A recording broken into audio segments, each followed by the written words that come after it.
bandeko na ngai, je suis très content parce que ça fait très longtemps na lekala susu na chaîne na biso oyo parce que chaîne oyo nde elandaka bisika nyonso bana Congo oyo balingaka moi vérité. Naza na makambo misato oyo nalingi na partager na bandeko na ngai nyonso baza na monde entier pour RD Congo Info. Eza site ya Gaillard bato nyonso balandaka ngo partout na bandako nyonso bato balandaka ngo. C'est pourquoi na société qui na leka na chaîne oyo ya Vieux César Ngadi, tout le monde est d'accord. Na leka nanu awa nga naza Vandros na vandaka na États-Unis. Naza na 3 points oyo nalingaki na partager na bandeko na ngai. Ya liboso nalinga na loba makambo oyo ezosalema complot oyo ya communauté internationale na ba opposant na biso oyo bazo préparer likambo moko boye pour que mboka na biso et se balkaniser. Ya misato nalingi na loba makambo oyo ya ba fausse commune. Momoni makambo ba fausse commune sali makelele trop boye na boye bato balobi bango trop. Ya suka nazoloba makambo res kazadi na ndenge ba combattant bazoloba il faut to fungola mwani ni vérité mo ba congolais oyo ya bwanya mayeli ba comprendre. En tout cas ya liboso bandeko na ngai ekamwisaka nga. Nakanisi ba congolais nyonso oyo bakolanda ngai. Na oloba na lingala po mutu nyonso ayo keza la meilleure édition.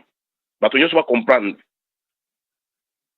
Nakanisi bandeko na ngai nyonso baza na poto, bao baza na France, bao baza na Belgique, bao baza na Italie, bao baza na Autriche, Allemagne, Hollande, Finlande, ba pays nyonso wana, ba Suisse, ba nini ba pays nyonso wana. Mutu soka ke na poto, ake kosani na poto. Mutu soka ke na poto, ake koyekola, koyiba mayele po biso kala obano mona mundele akoya atie moi kitalatala lobi nazo mona bino ake kolala lobi nazo tala bino osala musala bato nyonso bazo sala musala nete kokufa o mundele atsaki biso na ekuna. Mais na évolution wana mutu akomi kokinde pe poto azui pe avion azui pe pona ye aye na poto abali pe mundele.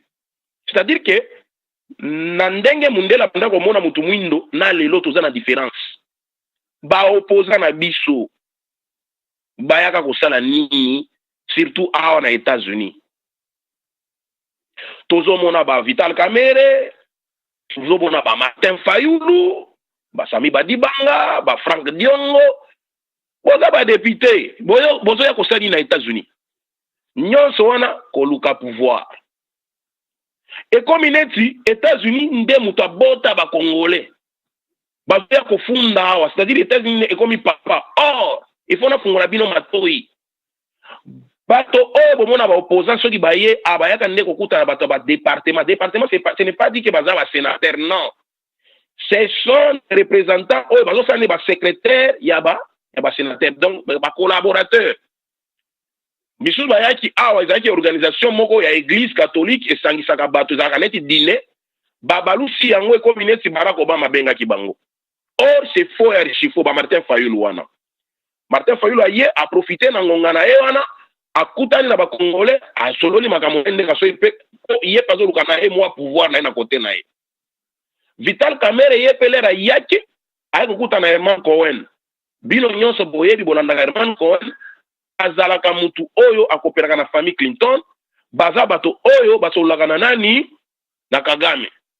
Yango mona ki bato oyo apareko bakote ki ye tout ça baseba makelele wana ya Vital Kamerhe. Nde pasi oyo nga naza nango. Lelo bino moko bino nyonso boyebi ke mboka wana eza na problème. Mundele azolinga kaka a balkaniser Congo. Mundele azolinga kaka a diviser Congo. Mundele kaka biso na biso tozala na biteni. Mundele azolinga unité ya Congo te. Mais mundele wana azolinga bolamu na bino te. Mais boso ya kofunda na pourquoi? Bomoni pasi oyo ezosalanga ba Sénégalais bauti na mboka na bango, ba Burkinabé bauti na mboka na bango, ba kiti na Kinshasa. Biso nga nazo soutenir pouvoir te, mais nazo loba par rapport ya réalité po naza Congolais na droit ko loba makambo na fungola bandeko na miso. Bato wana ba Filimbi yana mar soki nini wana bayaki na Kinshasa c'était pour préparer ba coup d'état au bakosala na mboka wana. Bomoni soki États-Unis akomi koyina président moko boye songolo pakala na Afrique. Yebake président wa kazaki ma peuple na ye. Président wana za pona développement na mboka na bango. E bandela bandomo na Kabila, est-ce Kabila ba Américain ba kotika kae. Soki bomoni muto akomi ko lâcher pas ba Américain, c'est-à-dire que les intérêts des Américains ne sont pas profitables, bazo profita ngote.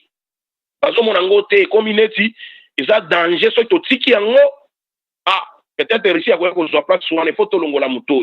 Ba Américain ba vivaka na mutu pona intérêt po ngana vivaka na bango na yebi bango. Un Américain ne te donnera jamais de l'eau, akopesa jamais mai pamba boy, akopesa mai po ebike lobi akopesa mwa lipa. Américain alingaka mutu teke boy alingaka na intérêt. Batindi bato oyo ya ba nyanama, batindi bato ba filimbi wana ba eko sala ba réunion na bango na Kinshasa. Nyonso wana o Kabila alingi appliquer troisième mandat. Na Sénégal, Abdoulaye Wade abrigaki troisième mandat, asengaki troisième mandat. Mais bas Sénégalais batambola quitté, balobaki OK, il n'y a pas de problème tant qu'il y a une élection. Mais l'opposition intelligente qu'elle était, cette opposition s'est réunie, basali coalition na bango ba battre Wade. Wade ndima ki est sportivement démocratiquement atiki pouvoir. Ozomona, mais bas Sénégalais wana ba eko ba komi sikoko na kisa ba Congolais démocratie. Or c'est faux. Ce sont les Africains oyo bazo utiliser na ba o ba multinational o baza na États-Unis ba kino sa ba trouble wana. Congolais fungola miso. Lelo bomona bobando mona Kabila bobando bato ebele na poto en Kabila sur le Rwandais biloko bongo. Or c'est faux. Les États-Unis continuent toujours à protéger les Rwandais.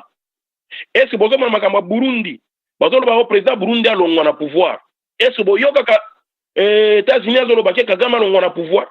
Kagame aza mutu na bango mutu misala na bango. Jamais bako lâcher aussi longtemps aza wana po aza neti sentinelle na bango. Faut bato comprendre. Pour que mboka na biso za la vigilance à la force, il faut de la uni. Il faut que les Congolais s'éveiller. Ils ont une division te oyo auti na site za la pembeni. To lingana, to za la bomoko. Mozomona. Mais lelo, au moins Vital Kamerhe ye aye ko funda Kabila. Martin Fayulu pe aye ko funda Kabila. Nyonso wana pouvoir. Nyonso wana bazoluka mbongo. Siko tokosuka wapi. Après, kosala makambo na bango wana échoué, ba créer makambo susiko yo nini ya ba force commune. Là créer makambo ba force commune aussi longtemps ba combattant na yebi ke nani son nga oyo parole nga oyo mongo nga oyo mutu nyoso soki mutu azana mayele en comprendre na lobi makambo solo. Il y a plus de 8 millions de morts ba coupe na est. Depuis quand communauté internationale ici elle obaki ko sala enquête internationale? Jamais. Depuis quand la Belgique a déjà fait sortir des millions pour donner aux enquêteurs pour qu'ils fassent l'enquête? Jamais. Belgique a rien alors elle est là comme côté. Kaka makambo oyo sont les soi-disant fausses communes. Nabi ke bato ya boanya bato ya mayele bazawa na bayebi fausse commune elingi koloba nini?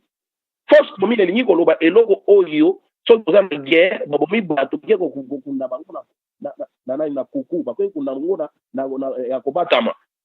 Après bato ba ko découvrir que bakundaki bato awa nde babenga ngo fausse commune. Et c'est la Kinshasa guerre ezalaki. Ezalaki te. Pourquoi bakendaka na est te parce que kuna ba est ba fausse commune est belé.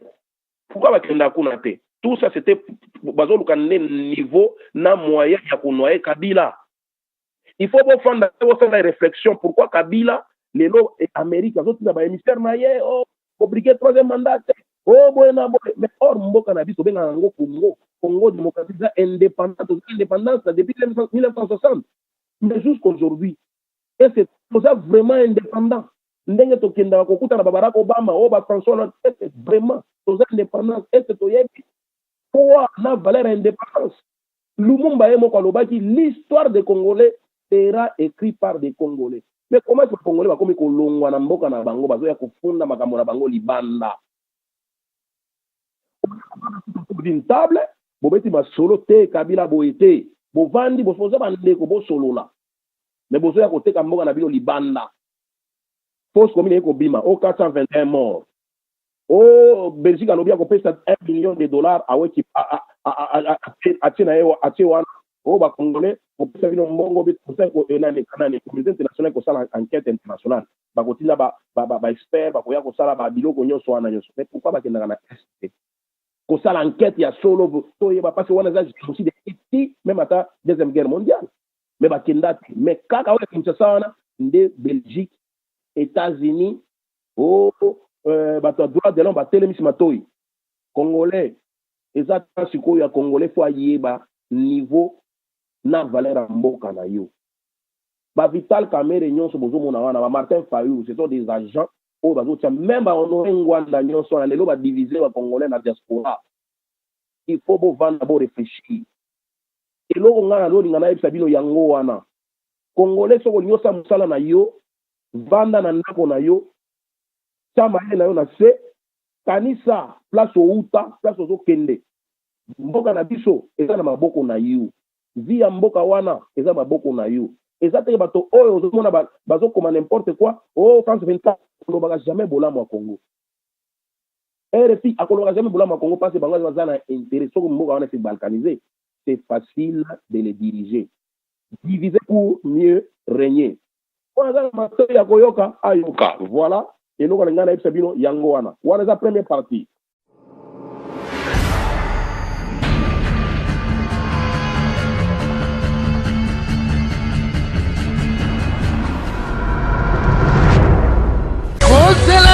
In Memoriam, notre nouvelle émission sur RD Congo Info. In Memoriam, émission présentée par le grand prêtre César Ngadi. In Memoriam, bientôt, In Memoriam sur RD Congo Info. Ils ne sont plus, mais ils restent dans nos mémoires. In Memoriam, bientôt sur RD Congo Info. In Memoriam, une nouvelle émission présentée par le grand prêtre César Ngadi. In Memoriam. Ils ont fait danser, ils ont fait chanter l'Afrique. Mais aujourd'hui, ils ne sont plus. Votre nouvelle émission, In Memoriam.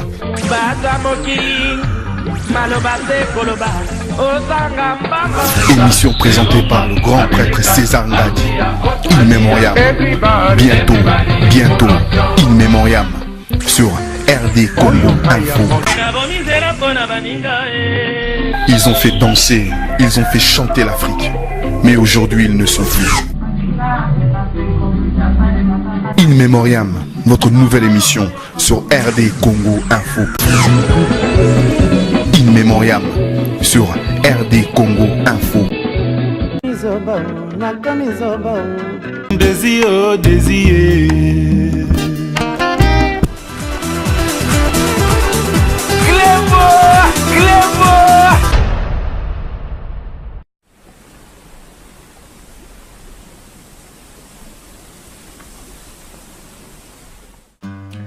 Bonjour, je m'appelle Cynthia Kams. Et comme vous voyez que Sepela TV est un appel pour CP Sabino et Vandi et le bineng to ko CP Saba client na biso. Alors Sepela TV et bimsi décodeur à Sika, c'est Sepela TV Plus de New Generation avec plus de 21 chaînes. Il y a Congo encore plus. Donc j'espère que bineng se CPI parce que non simplement que Eza Sepela TV Plus New Generation, mais c'est aussi moins 70 livres. Donc avant vous avez 150 et maintenant vous avez 80 livres. Vraiment, cadeau à maman, il y a mariage, il y a 20 ans de mariage. Cadeau, il y a anniversaire à maman. Vraiment, on a boya. Papa, c'est pas ça maman ko.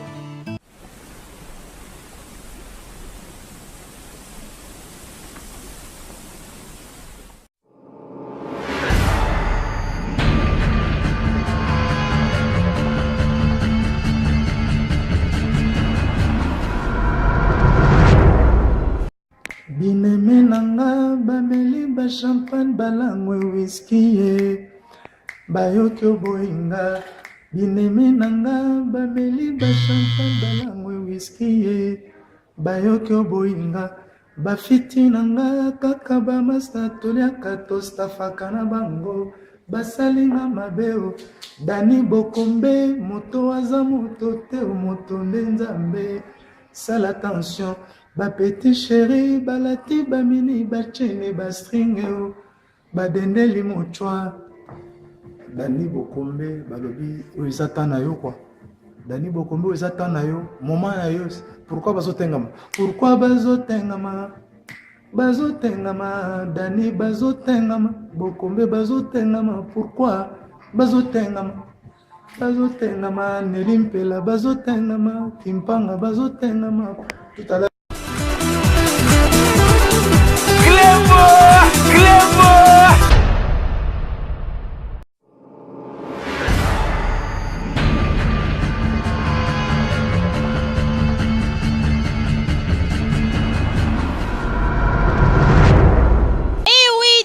Afrique du Sud, Banakin, Banapoto, partout dans le monde. Émission La Vie Novozela qui a trop la show des gens dans South Africa, précisément dans la ville de Durban, avec votre servante Skola Ikuku, la naturelle. Une tête bien faite, mais pas pleine.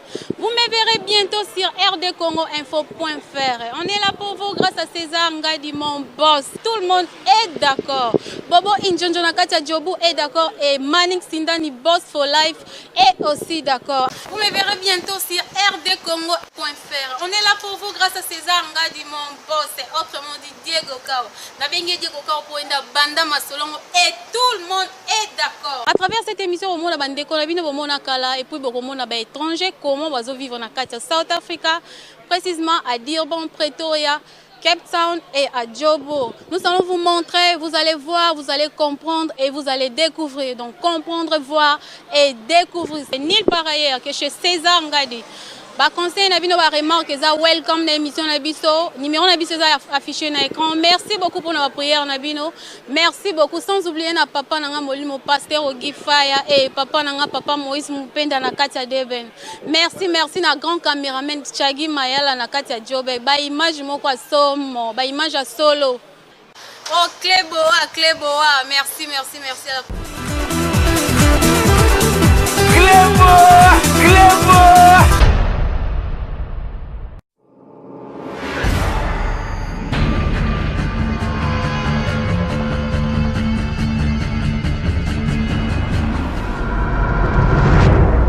Yami Balé, nazana eloko mona ngena loba, ezo sanga pasi. C'est par rapport ya makambo oyo to zoloba ya bandeko na biso ba combattant ndeko na biso Rex Kazadi auti kokene na Kinshasa. Ndeko Rex Kazadi alakisi que aza vraiment la courage. Amoni vraiment musika lobite. Na kotika kaka mutu derrière les rideaux, là bandaka koloba n'importe quoi na ba internet, pona kitana na terrain. Peut-être makabo balobela kanga na za lokuta. Ah, ici la terre. Mais vraiment et pesi pito pale mutu nyonso na internet, il faut afinga collabo non. Même yon nengoza bozo finga, soko nyoki na Kinshasa kende na yo. Comment la Kinshasa crée parti politique, sensibiliser les Congolais, élever les Congolais. Voilà les vrais sens de combat. Bon, vendre peine à moi anti-chambre, mon boye, beaucoup mikoloba n'importe quoi. Hey, tout na mutoza la liberté. C'est ça la démocratie. Reste Kazadi, allons na mboka na ye, allons na France place à vendre katiki moi sina bana akeko bunda sur place. Voilà un vrai combattant. Ngana zanga combattant à soutenir et l'autre Reste Kazadi. Nous voulons la démocratie. Akene na mboka ye moko asala kitona miso. Ami mona ye moko amona vraiment réalité ya mboka na ye eza nini. Makambo oyo ngwanda situ na mutu na okeke bakomaka n'importe quoi. Mais ye moko mutu Reste Kazadi ya mona vérité. Bon akolanda bato oyo osala neti ba minzoto wela. Andeko ba odombo ba matensali ba boketu baloko so basala kawana. Il faut qu'on zapaka biloko wana. Lelo mboka na biso eza le système mususu. Il faut batonyo so ba élever débat, to élever débat. To ça to tikana ba bassin d'esprit wana. Po mboka na biso eza songa mwana te toza besoin na busu ba wana te toza besoin na bato oyo ya boanya ya maele auti mboka ya poto mikili ya poto akiti na Kinshasa aye na expertise na atie na mesa ba ko partager yango bayebi ndeni bakopartage yango bayebi ndeni tokosala na makambo mais yo ovandi na poto il faut kodivise ka bato koyokaka likambo moko balobi banani balobi oyo balobi ke bazoboma bato na boye non nauti kotala nani moko boye ndeko na biso moko alimia ayambaki bana soki ya mokongo bila mais non est-ce que makambo oyo nazongeli lisusu ya makambo ya fausse commune bokoki kogarde bacorps depuis 2013 jusqu'à 2015 ata mort yango bato yango bakopona te nyonso wana eza kaka kikombatant moko nakoloba ya mutu oyo amonaka te donc c'est-à-dire que tu es myope ozomona yo eloko te bazokanga yo miso c'est-à-dire que bakongolais reste kazadi il faut barexi mosusu babotama na kati ya bakombatant wana namoni bakombatant baleki na télévision bazofinga vie César Ngadi d'ailleurs eza tele naleki na chaîne na ye Odombo azofinga César Ngadi est-ce que Odombo toto tie ye César Ngadi nani bote ezosala César Ngadi alongwaka na ye na mboka wana na France parce que aza na mikanda na France wana akendaka na kini ayebi réalité ya Kinshasa. Je connais César Ngadi, ça fait maintenant plus de 6 ans. Mais César Ngadi, on a un sur le téléphone, et là, César Ngadi a l'autre, parce que les lois, il y a une réalité à Congo, il y a une place à Congolais. À côté, il fait qu'on explique aux hommes, so que na Mariano, comme on a l'eau à boy, so que na Kimpanza, comme on a l'eau à boy, so que donc, il y a des places à passe à Congolais. Mais yo Congolais, au Val, au Zoye Bata, et l'eau qu'on y va le connaître, au Lobika, au Tinda Kambongo, au Tinda Kambongo, bien sûr, est-ce que il y a des réalités? Donc, bandeko nangana ko vraiment moulaïté et ça carrément éveil de conscience pour comprendre que bandeko na biso wana babelisi makambo ebele d'abord ya liboso ba combattre babelisi identité ba congolais na poto ba comme ko ba congolais ba singa na bango na bango or nous sommes un grand peuple de trois ba combattre ba bebisa ba kopa bato ebele les lotos omona ba Nigeria comme ko fungula pe ba mbanga ba Ivoirien ba comme fungula ba mbanga o biso to numéro 1 en Afrique. Parce que yemba to ko bina to makambo tout parce que c'est un paradis. Notre pays c'est un paradis. Ozana nyonso de ba combattant le quoi congolais ba banga ka poso ki combattant comme avandi ko tima. Non. Tellement so ko ba so ko combattant ko boma ko combattant ta boma nani. Na Afrique du Sud awa. Ba combattant Afrique du Sud pourquoi ba bata matipa ba ke no bunda na ba Zulu. Bon, moi, qui l'air, Bazulu a tombé quand il va combattre comme le gouvernement a vu ça, Bazaba irresponsable. Est-ce que va combattre Afrique du Magaté dans un gouvernement? Babimaki, il y a un monde qui va combattre dans mon nom, quoi, dans ma capacité. So combattre sur le Cambo, mais moi, la police. Et ça, les mois, Grouspil à bateau, parce qu'ils voient une bango, comme on met la bateau, ça, les mois, et comme il y a du terrorisme. Bah mais na sakabilo na ba internet vous comprendre de nos côtés donc c'est à dire bon kako banga comme on Congo on a besoin que nous ça musana na Congo on a besoin que ça politique na yo na Congo oui kita na yo na Congo kende rejoindre ba reste kaza di bo la coalition na bino ya ba combattant na Kinshasa bo éveiller ba peuple congolais comme ça to kende po reste kaza da lobby azo kende fina ba élection voilà monsieur ngana vraiment na sepela que na parole on a dit c'est monsieur c'est une tête du Congo tout à bo il faut appuyer. Alors, ba Congolais bandeko na ngai tolingana totikana makambo ya division nayebi ke bakombata ebele oyo bakolanda message oyo bakoyeba tie makambo nga nazoloba eza vraiment ya vérité epeza ya solo.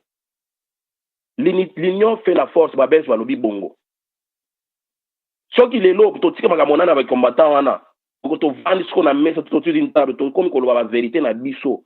Je crois 5 ans ils belé tokoma plus fort que jamais. Rwanda oyo bino bolobaka chaque jour Rwanda un petit pays ngana sina visiter Rwanda ki wana na eba giseni na ebi il faut que na Rwanda au mona d'abord ba congolais ba vanda na Rwanda jamais ba congolais ba na Rwanda ba finga ka bango jamais c'est-à-dire ba rwandais ba na politique moko o ba terrorisaka bino bokomi mobanga ngana ko banga Rwanda te po d'abord na ebi Rwanda banga ka ngapo ngana na grand peuple na uti na pays moko paradis terrestre zala nde na ki patriotisme ni kumisa komi ki disa devant Rwanda te pour ne avivaka pona Congo leo so Congo etombwami Rwanda wana kozala bien Uganda wana kozala bien Burundi Zambie partout kozala bien même Angola kozala bien alors Congolais zala mayele il faut comprendre makambo nini ozolinga kosala il faut koyeba ke époque na époque eza na tanango Res Kazadi akota prison Res Kazadi akota prison atumbaki ba ambassade yebana na ba kelisi nyonso toyebi yango mais Res Kazadi mayele zongelie alobi te na koti kaki res no jeune Lumumba akomaki premier ministre azaki c'était dans les trentaines bakasavu bazaki na ba 70 ans bazaki na ba 70 ans bazaki na ba quarantaine c'est-à-dire Res Kazadi azana na sancho akende nanu ko bunga na ba vieux mikolo balitikala na no biso ma place biso ba jeune tokota voilà monsieur oyo toki ko soutenir mageza combattant mais mi combattant moko intelligent bango nde ba leader ya lobby ngana ko tshaba ngo poa ba congolais nyos bazana diaspora mutu ya boye foko tshé poa pour le loyo so resta kufi obani ke bobebi to bungisi ndeko moko ya ale pasa za maele to yebi ba combattant boni baza maele le texte to vandi to tsheka micro wana bokomi ko sa débat contradictoire entre Odombo Martin Sali Oche Bokechu Boko Bonanani na diaspora azata député diaspora je crois Rex Kazadi aza mieux représenté que batonyon soana donc ezande mutema ma boka peut-être na moboko vanda ko maka neti bino nalaka sikalaka kuna te ake ko bunda sikoyo na oyo ya isko na Congo Alexa biceps na ye ozomona donc ngai na sepeli ko pesa na ni ya nona ngai nde susi nazaki nango par rapport ya situation wana